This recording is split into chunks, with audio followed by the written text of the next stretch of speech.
अस्सलाम वालेकुम नाज़रीन, मैं हूं शहराज़ खान। आप देख रहे हैं यूट्यूब चैनल। आज जो इशू लेकर आपके सामने हाज़िर खिदमत हूं, उसकी एक छोटी सी मिसाल देना चाहूँगा, जो एक मैंने सोशल मीडिया के नेटवर्क पर देखी, जहां पे एक बाप अपने बेटे के कंधे पर हाथ रखता है और पूछता है कि दुनिया का ताकतवर इंसान कौन है। तो बेटा कहता है कि मैं वो ताकतवर इंसान हूँ।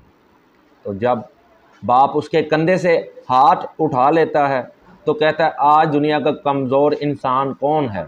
तो वही बेटा कहता है कि वो मैं हूँ। बाप की अज़मत को इसलिए सलाम कहा जाता है, इसके साए के नीचे ही परवरिश जो बच्चा पालता है उससे कोई भी ऐसी आफात हो, कोई ऐसी मजबूरी बन जाए तो वो बाप ही है, उसका सहारा बनता है। ऐसी ही एक मिसाल लेकर आपके पास आया हूँ। कुछ दिन पहले की बात है, 9 तारीख का दिन था। एक रिपोर्टर था यूट्यूब का, मेरे पास होता था, ख्वाजा उस्मान उर्फ गनी भट्ट, जिस पे एक एफआईआर बन गई और उसको गिरफ़्तार कर लिया गया। उसको लेके जाया गया फैसलाबाद के इलाके में। किस्सा मुख्तसर ये है कि उस इंसान पर एफआईआर थी, वो झूठी थी। वो लड़की के बयान हुए और वो जो ख्वाजा उस्मान उर्फ गनी भट्ट है वो रिहा हुए। आज वो कर रहे हैं अपना काम, जो उनसे मर्ज़ी चैनल में कर रहे हैं, वो एक अलग सी बात है। यहाँ पे बात बताना चाहूँगा कि मीडिया के वो एक नुमाइंदा था जो हक़ और सच की आवाज़ बुलंद करता था। हुआ ये कि उसके ऊपर मसला जब बना तो मैं माज़रत चाहता हूँ अपने दोस्तों से जो मीडिया में अपने फ़राइज़ अंजाम दे रहे हैं। उनमें से कोई इंसान उसके पीछे ना गया। उसके वालिद साहब जो नईम भट्ट साहब हैं, उन्होंने वो बेड़ा उठाया क्योंकि उनकी औलाद थी। वो गए, उन्होंने फ़ाइट की। फ़ाइट करते हुए उन्होंने 12 से 14 दिन बाद अपने बेटे को बेगुनाह साबित करवाते हुए वापस लाहौर लेके आए। उस बाप को मैंने देखा है। मेरे पास जब आए, मैं जिस वो गंदे पर्चे में गिरफ़्तार हुआ था, उस काम को मैं अच्छा नहीं समझता। होटल लाइन थी, कोई पैसों का लेन देन था और ज़िंदगी में पहली दफ़ा मैंने किसी ऐसे इंसान से बात की। जब उस बंदे से बात की तो उससे मैंने रिक्वेस्ट की कि यार छोड़ो गलतियाँ कोताहियाँ, या कोई आपको क्या मामला। उसने बताया इसने मेरा फ़लाँ काम था वो बंद करवा दिया। और जिसका काम बंद करवा देंगे, जिसकी पेट पे वो कहते हैं ना कि टांग लग जाए या उसको बंद करवाया जाए, तो उसमें क्या होता है, उसने अपना वो जो असर सलूक था वो लगाया, उसको गिरफ़्तार करवा दिया। वो 14 दिन बाद रिहा हो गया। आज वो लाहौर में बड़े अच्छे तरीके अपने माँ बाप के साथ हंसी खुशी रह रहा है। बात ये नहीं है। बात ये मैं करना चाह रहा हूँ कि कल रात का वाक़या है कि रात उसी ख्वाजा उस्मान और गनी भट्ट का मुझे फ़ोन आता है। मुझे कहता है जी फ़लाँ चैनल का फ़लाँ रिपोर्टर या फ़लाँ ब्यूरो चीफ़ वो मेरे ख़िलाफ़ एक सिंध के इलाके में एक नामालूम एफआईआर लॉन्च करवा रहा है, जिसमें आपका नाम भी आएगा। और एक और रिपोर्टर है निजी चैनल का, जिसने मेरा साथ दिया था इसी पर्चे के दरमियान, रिक्वेस्ट की, उनसे बात की। उन्होंने हमारी बात मानते हुए बेगुनाह था जो इंसान, उसे रिहा करवा दिया। उनकी मेहरबानी है। अब वो रात वाला जो वाक़या है उससे थोड़ा सा ना मुझे धचका लगा कि यार सहाफ़त आज कहाँ चले गई है। और भाई एक बात मुझे बताएं, अगर हमारी माँ, बहन, बेटी और बीवी की तरफ कोई आंख उठा के देखता है, हम उसकी आंख को फोड़ने में चले जाते हैं, कत्ल तक करने के चक्रों में होते हैं। यार ये क्या है? आप जिस जहाँ से पैसा लेना चाह रहे हैं वहाँ पे बैठे आप हर चीज़ करते हैं, यार ये पैसे के लिए। तो उसमें एक मिसाल है कि वो एक मिसाल थी, वो शहनशाह गुजर गए जिसके दोनों हाथ खाली थे। वो इतनी ज़मीन का मालिक था कि उसके बाग में ना लाखों के हिसाब से ना माली काम करते थे। जब वो दुनिया से गया ना, उसके दोनों हाथ खाली थे।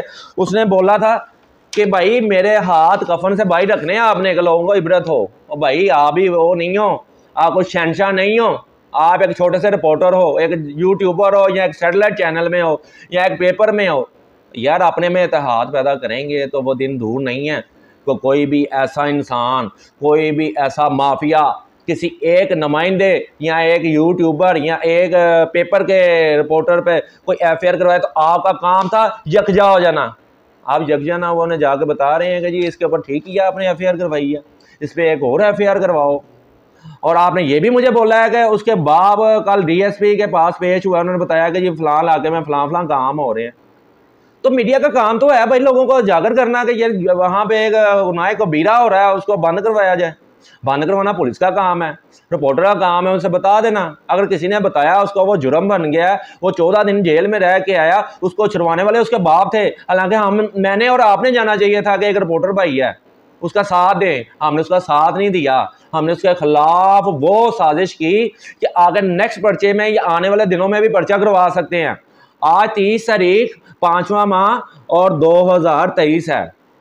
रात मुझे भी जब उसने एक फ़ोन किया है एक नजी चैनल के रिपोर्टर ने कि जी आप पे एफआईआर हो गई है, तो जाहिर सी बात है मैं भी एक बंदा बशर हूँ। मैंने फिर पंजाब पुलिस के एक अपने दोस्त को फ़ोन किया, अपना आईडी कार्ड दिया कि यार मेरे पे तो नहीं कोई ऐसी झूठी एफआईआर इन्होंने लॉन्च कर दी। तो अल्हम्दुलिल्लाह अभी तक तो कोई एफआईआर नहीं थी। आज के बाद मेरा प्रोग्राम करने का मकसद है कि आज के बाद अगर किसी ने मेरे ऊपर कोई भी फ़ोन किया तो मैं कानून का सहारा भी लूँगा और मुझे लेना भी आता है, ठीक है ना। तो अपने किबले दुरुस्त कर लो। वो दिन दूर नहीं है कि वही लोग जिन्होंने ख्वाजा उस्मान और सुगनी भट्ट पे पर्चा करवाया वो आप पे भी करवाएगा, क्योंकि आप उनके हाथ मजबूत कर रहे हो, खुद कमज़ोर होते जा रहे हो। आगे एक मैंने कहता होता हूँ कि धूल मेरे चेहरे पे थी और सामा आईना करता रहा, तो कम से कम खुदारा आपस में यकजा हो जाए। कितनी तंजीमें हैं। और लाहौर प्रेस क्लब जहाँ का मैं भी रहने वाला लाहौर का, लाहौर प्रेस क्लब में आज 3300-3400 बंदों की मेंबरशिप है, ठीक है। और लाहौर में मेरे ख्याल से एक इलाके में चले जाएं तो हज़ारों के हिसाब से वो रिपोर्टर मिलते हैं। मुख्तलिफ तंजीमों में उनका लिंक है। कुछ यूट्यूबर, जैसे मैं एक यूट्यूबर बैठा हूँ, अगर मैं यूट्यूबर हूँ मुझे फ़ख्र होना चाहिए। मैं फ़ख्र करता हूँ तो मैं यूट्यूबर हूँ और एक रिपोर्टर हूँ, और जो मेरे से होता है मैं गरीब की आवाज़ बनता हूँ। मैंने किसी गरीब बंदे को तंग नहीं किया। और मेरे उस्ताद मोहतरम एक चीज़ कहते होते थे, जब मैं 2007 में आया था, अल्लाह उन्हें ज़िंदगी और तंदरुस्ती दे, वो मुझे कहते थे बेटा 2 किस्म के पैसे आपने नहीं खाने, एक मनशियात फरोश से आपने पैसे नहीं लेने और दूसरा जिस्म फरोश से आपने पैसे लेने। जिस्म फरोशी की अगर बात की जाए तो कोई भी औरत अपनी मर्ज़ी से अपने कपड़े नहीं उतारती, उससे 100 मजबूरियाँ होंगी। वो भी किसी की माँ होगी, किसी की बहन होगी, किसी की बीवी होगी, किसी की बेटी होगी। खुदारा उनके पैसे आप खाते हो, वो पैसे खुद खाते हो, वो नसूर बन रहे हैं। अपने बच्चों को खिलाते हो, वो भी नसूर बन रहे हैं। वो दिन दूर नहीं जब आप अपने आप को कोसोगे, लेकिन टाइम निकल हो चुका होगा। कम से कम अपने आप को, अपने किबले दुरुस्त करो, तोहमतें लगानी बंद करो, जो बात है सामने बैठ के करो। कम से कम अपने आप में ये अखलाकियात पैदा कर लो कि जर्नलिस्ट आपस में भाई हैं, रिपोर्टर आपस में भाई हैं। क्या सैटेलाइट चैनल का कोई जर्नलिस्ट रिपोर्टर, वो क्या उसको 3 स्टार लग जाते हैं जो यूट्यूबर को नहीं लगते?